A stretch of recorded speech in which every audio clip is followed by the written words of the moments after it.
this video, I talk to you about the best non-fiction of 2019, my top 11 picks.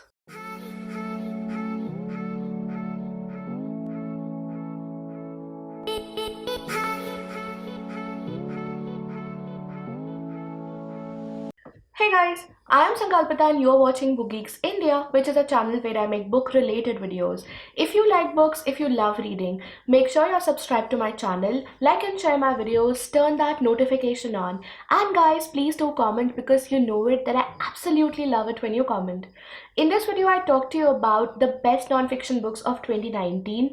My top 11 picks for you guys. Now, before I start this video, I want to say a couple of things, and that is number one, the books mentioned in this video does not necessarily mean that all of these books have been published in the year 2019. These books are from the last couple of years. So what it means is that these are the books that I have read in 2019, and that's the reason I am including them in this list. Another thing that I want to talk to you about is that I did not read a lot of physical copies last year. It just so happened that I discovered a couple of apps. I read a lot of books on Audible. I read a lot of books on Storytel, and I also read a lot of books through Kindle Unlimited. So most of the books that I've mentioned in this video are from these two platforms, audiobooks and Kindle, and that's the reason I don't have the physical copies to show you. Number three is that the books that I've listed in this video are in a random manner. Now, unlike most of my other videos in which I always list the book that I talk about in a particular order of preference, the best one comes first and the worst one comes last.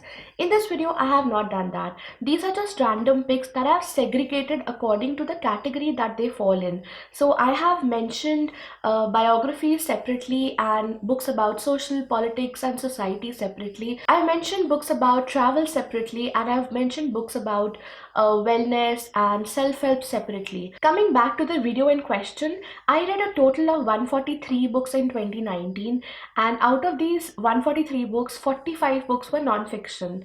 Now 45 is a huge number, but let me tell you that a lot of these books that I read which were non-fiction, a lot of these books were actually very short reads, like hardly 100 or 120 pages. But moving on, since the number is 45 and I have read 45 distinct works of non-fiction, I have selected the top 11 books for you.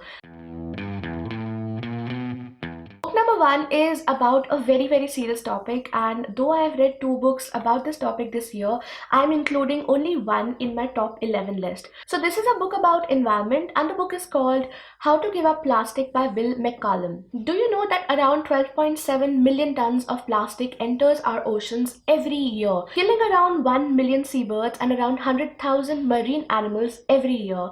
This is the biggest mayhem of today's society. This is the biggest challenge that we are struggling as a species. And do you know that if we continue the same trend, we might actually end up with more plastic in the ocean than there is fish in the ocean by the year 2050? Isn't it horrendous? Isn't it disgusting? So what do we do about it? Well, there is this book which tells you how to bring about very small, incremental, marginal changes that definitely will go a long way in tackling this. I know a single person is a very small being in this huge world, but it does make a difference when you start doing something. You do something over a period of years, over a period of months, and that translates into something. It also matters when you voice these concerns and people get inspired by you to take up certain things and to follow the path that you have shown them.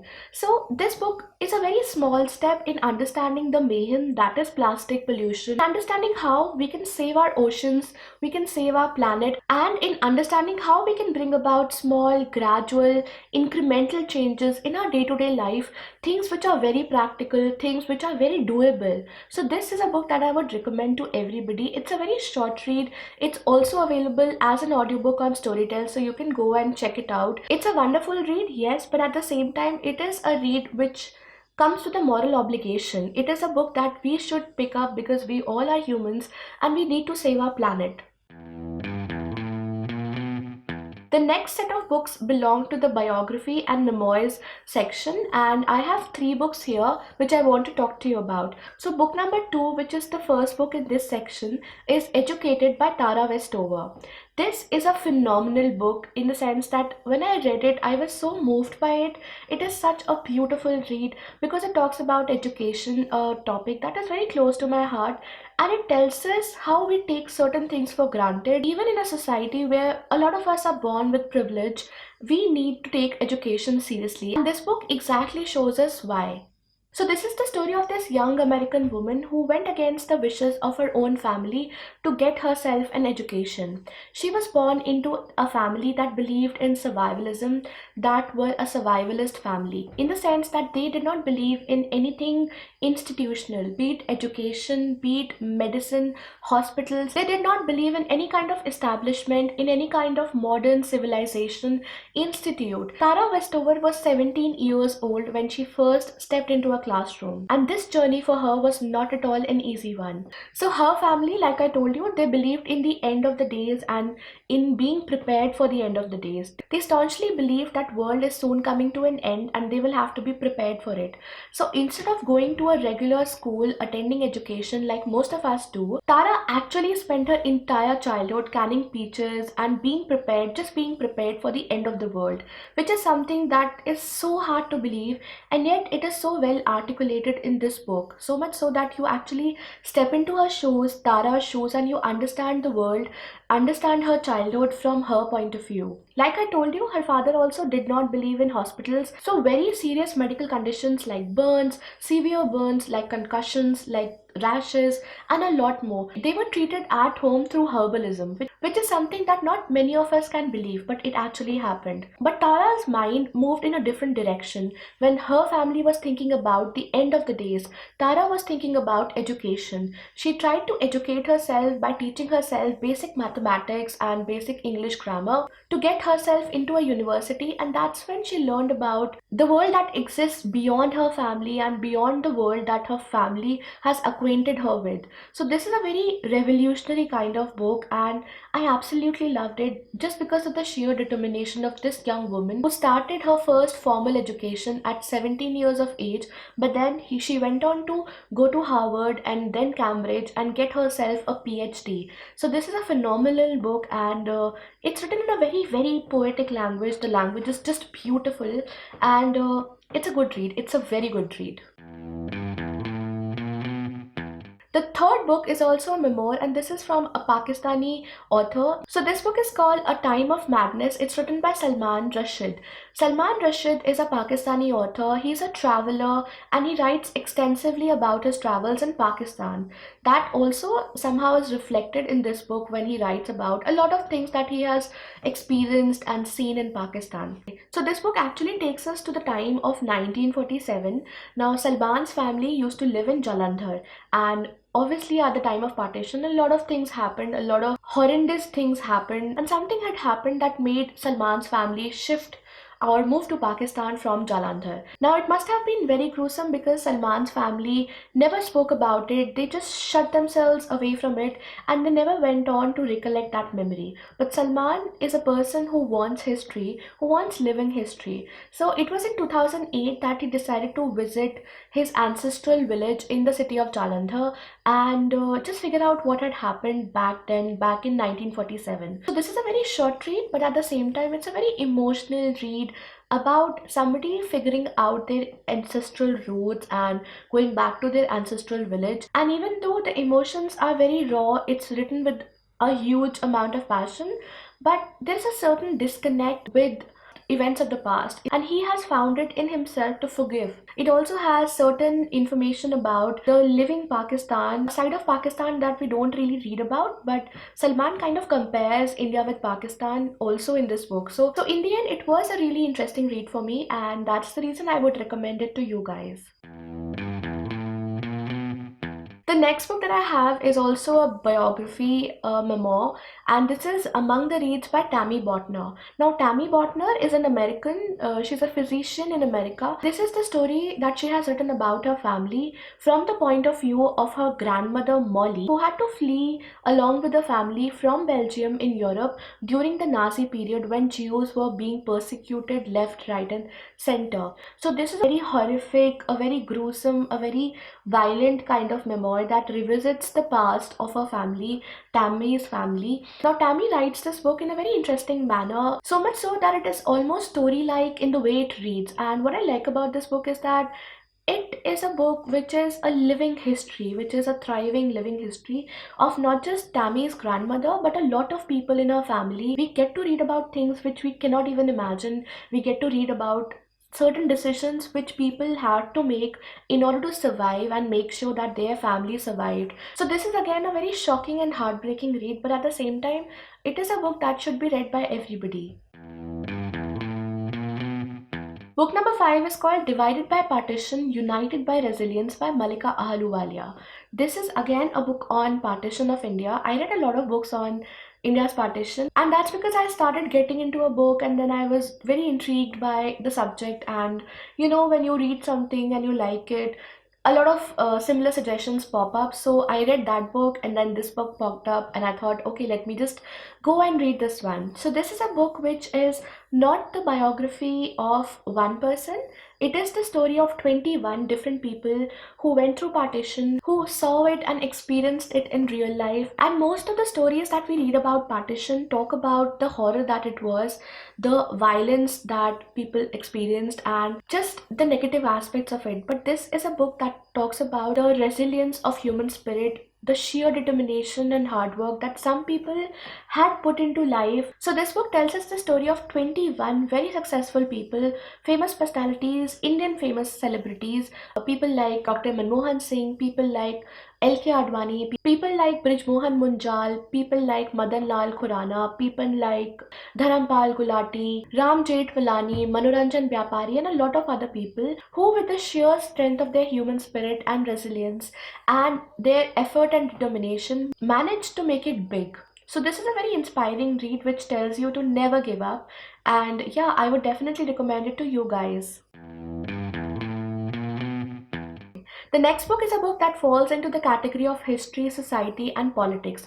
So this book is called North Korea's Hidden Revolution, and the author is Jun Baek. I hope I'm pronouncing the name right. So this is a book that talks about North Korea. Now, I have read a lot of books on North Korea. Well, not a lot, but I can count them on one hand at least. Now, all the books that are written about North Korea focuses on particular aspects of the country. So they talk about how North Korea is a very dystopian kind of world. They talk about how it's a closed society, it's a world so different from ours, and they talk about all the bad things. But this book actually takes you to a different side of North Korea, a North Korea that is fast changing with the power of information. Now, we all know that there's a very strict control on information entering North Korea. There's a ban on any information from the outside coming to North Korea. But this is soon changing. There are a group of people who work undercover, who work underground, who help circulate very regular kind of stuff like TV dramas, like movies, like soap operas, like music, like books, to change the way North Koreans are looking at people outside their country. Until now, North Koreans were told a very different picture of the outside world.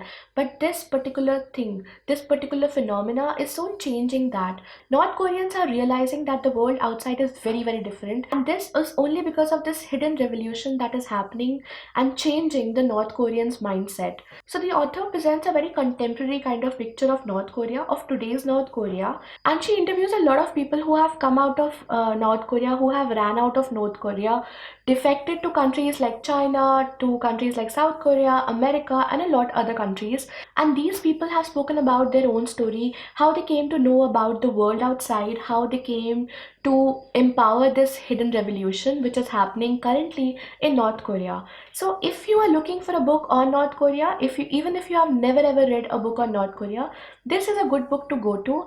And if you're looking for a contemporary book about North Korea, then this is the best book that is available for you to read.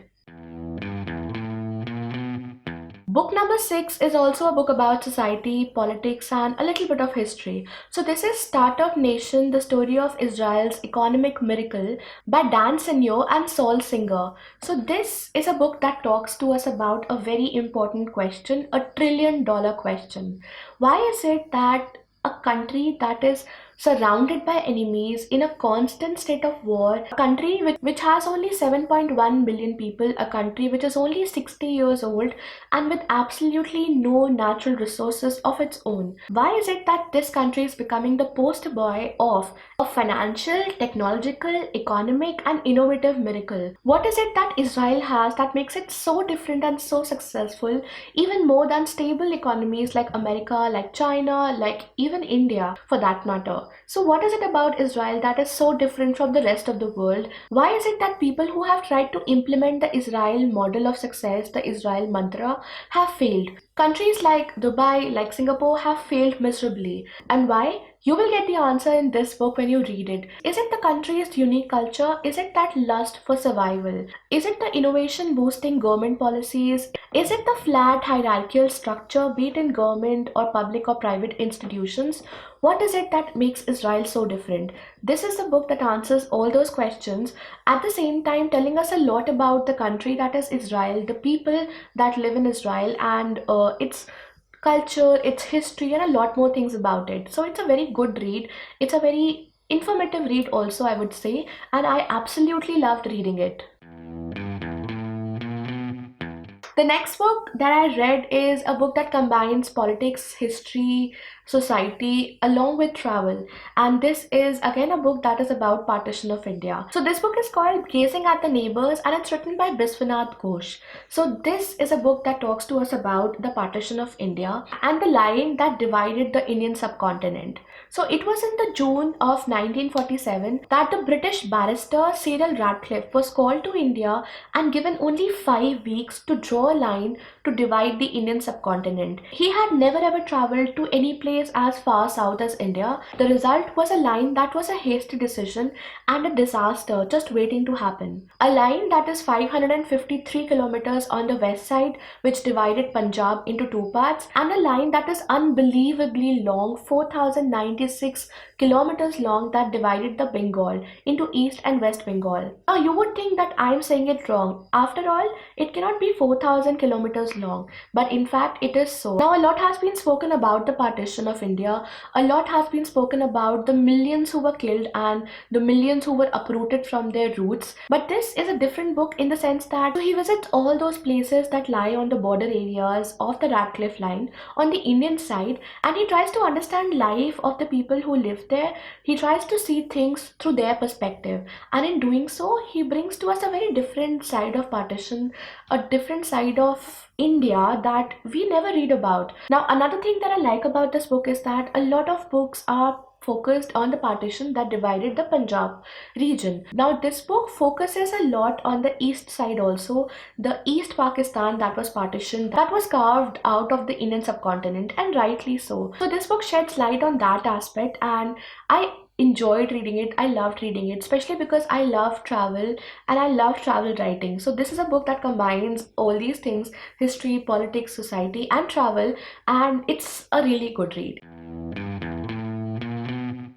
The next book that I have for you is also a book on Pakistan. Like I told you guys, I just started reading a lot of books on Kindle, and once I finished reading one, another suggestion popped up, and because I was in that phase, I ended up reading a lot of books on North Korea and the partition of India and Pakistan. So this is called A White Trail by Haroon Khalid. Now Haroon Khalid is a Pakistani Lahore based writer who writes for a lot of newspaper articles. So this is a book that he has written out of his own experiences. This is a book that was born out of a lot of newspaper articles that he had written over the years. So this is a book that talks about the minority communities of Pakistan, mainly Christians, Sikhs, Parsis, Zoroastrians, Hindus. All these communities are dealt with in detail in this book. So this is a book that sheds light, and some very important light, on how Pakistan treats its minorities, how religious persecution happens, and what kind of differential and substandard treatment the minorities of Pakistan get. At the same time, it is not just about that. It also kind of engages the reader about their culture. The way the minority culture has evolved in Pakistan is so different from how those religions are practiced in India today. So it is a kind of deep insight. So it's an interesting read because it sheds very important light on the subject, and it is an important read because we get to know just how horribly minorities are treated in Pakistan. I'll just give you an example that I read that left me shattered. So restaurants and hotels do not serve minorities because they claim that they don't have separate utensils for them. School going children belonging to minority communities cannot drink from taps as everyone else does, and that's because they are treated as second rate citizens. So it's just horrifying, and it's just very eye-opening kind of read, and I would definitely recommend it to everybody, every Indian, to just read it once and understand how religious persecution works in countries that are increasingly turning fanatical. Next book is a book that is about North Korea. Like I told you, I did read a lot of books on North Korea and on Pakistan and on Partition of India. So this is a book about North Korea, but it's a travel memoir. It's a travel writing. So this is a book which is called the North Korea Journal. It's written by Michael Palin. Michael Palin is a very, very famous travel writer. He makes a lot of documentaries, and he has written a huge number of books about his various travels all over the world. The best thing about this book is that it is actually available also as a documentary, which was made for Channel 5, a very popular channel in the Western world. So you can actually search for it and have a look, because yeah, it was amazing. Now one would imagine, how can somebody travel to North Korea? It's a country that is closely guarded. It's a country that is protected from the influence of the outside world. But Michael Palin did go to North Korea, and it is possible for a very, very few people. So he was one of these few people who managed to take permission of the North Korean government and travel to North Korea.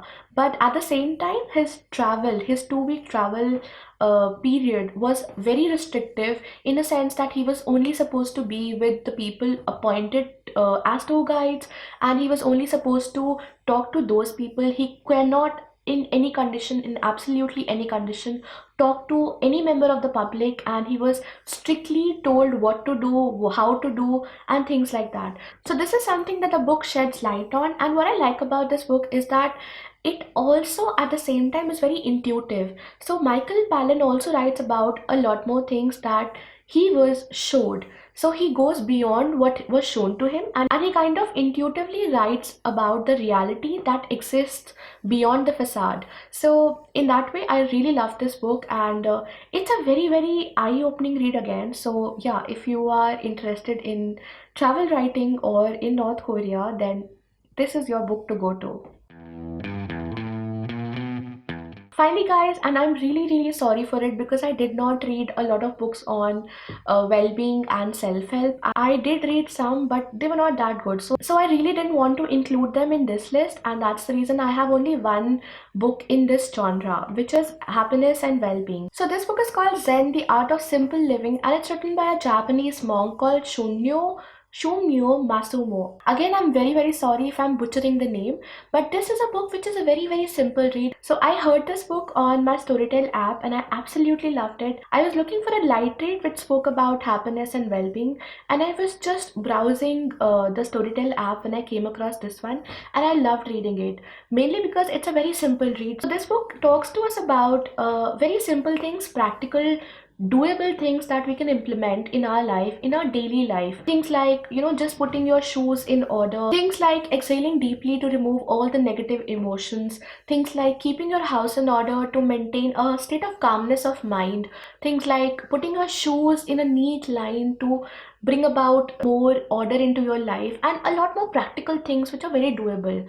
For example, things like growing a flower in your garden and experiencing the joy of making something grow. And this is a list of 100 things. So this book is divided into 100 very small chapters, and it works like this. So you read one chapter a day and you work on that. So it's basically one thing to do every day for 100 days, and that's how it works. And I did not read it for 100 days. I read it in a very, very short time. But yeah, I did found some very useful and practical things which helped me change a lot. And I don't know how far I've gone and how much I've improved, but at least I would say this, I have tried my best to implement certain things and I think they are working. If you have a Storytel app, all the more, all the better, because I checked for this book online for a paperback or a hardcover and it is a little expensive, I think. So I would recommend it if you have a Storytel app. It's wonderful. So do check this book out, and this is the 11th book in the list. So that's it from me in this video, guys. These were the best non-fictions of 2019, my top 11 picks for you guys. And do let me know which were your favorite non-fictions of last year. How many books did you read when it comes to non-fiction? And tell me about your top three. Which were the best three non-fiction that you read last year? So in the comments below, tell me all about it. And if you enjoyed watching this video, please don't forget to hit that like. Also subscribe to my channel if you haven't already. And until the next video, which will be pretty soon. Bye.